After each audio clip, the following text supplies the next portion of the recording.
only difference is that I bring when I was younger and everything, but I don't tend to share more personal poems. So this is the first. Okay. There we go.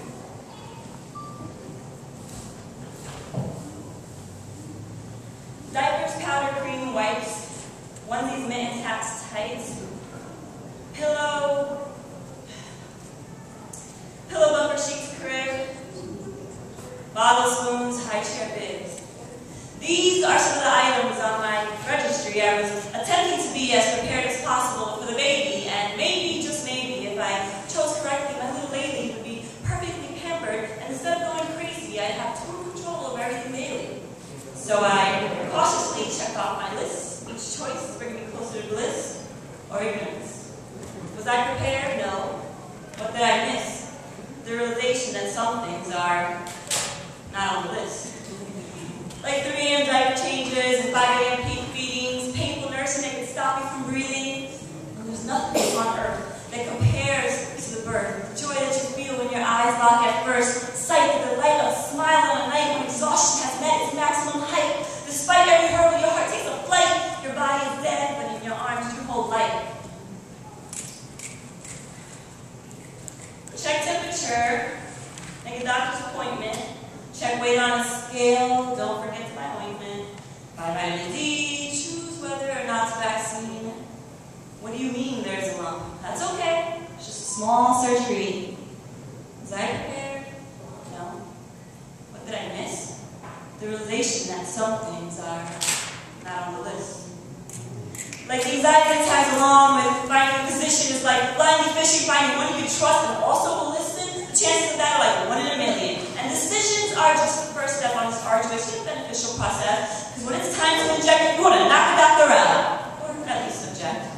And when your baby starts screaming, your body gets tense, you think it's all over, the real pain begins. Because complications, they always arise.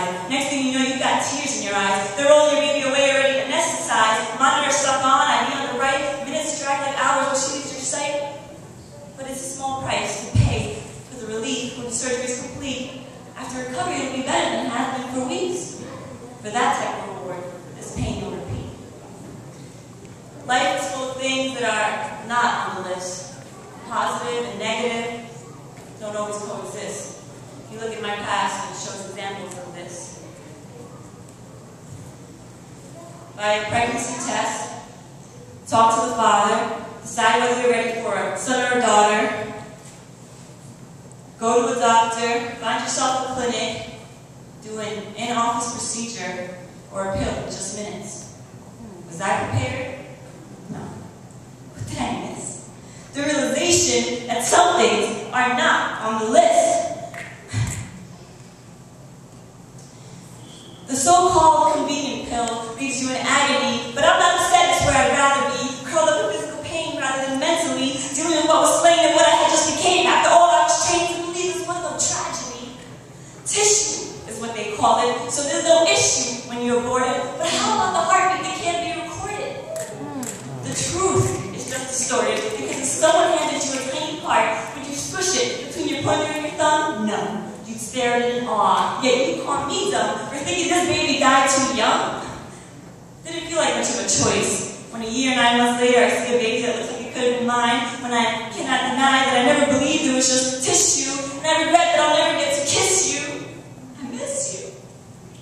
So don't you dare think pro-choice gives you all the options, because I'm pretty sure I never chose to have my heart filled with toxins, ripped into the pieces and dropped to the bottom of an ocean full of tears. I never shed a simply stored. Years pass by and still I'm born. The baby boy or girl that was never born. You try to escape it, but it always returns. Like years later, when you're trying to conceive and nothing happens, you start to believe that you don't deserve to receive. And you bleed internally, because you know what those people fail to confess. It's not on a list, more like a subtext. At one point or another, you'll look back with regret. You thought you gained freedom, but you lost self-respect.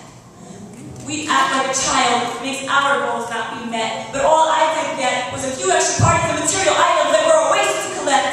But it's the life I let die I cannot forget. Life may have been harder had I chose to protect. But harder journeys are ones that often end best And I'm certain now, as I'm put to the test, that no amount of stress is worth the death. It shouldn't be a choice, because when you feel her light breath and see her first smile, you'll instantly know it's worth all the trials. Think about it. Would you hold on to the moon for fear the sun might burn you? Or would you embrace the rays, even though at times it can hurt you?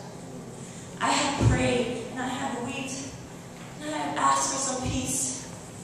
And I know God has forgiven me, but it is I who cannot forgive myself. So I ask God for help, because I need a memorial to be built, one that reads, to the soul I never met, but certainly felt.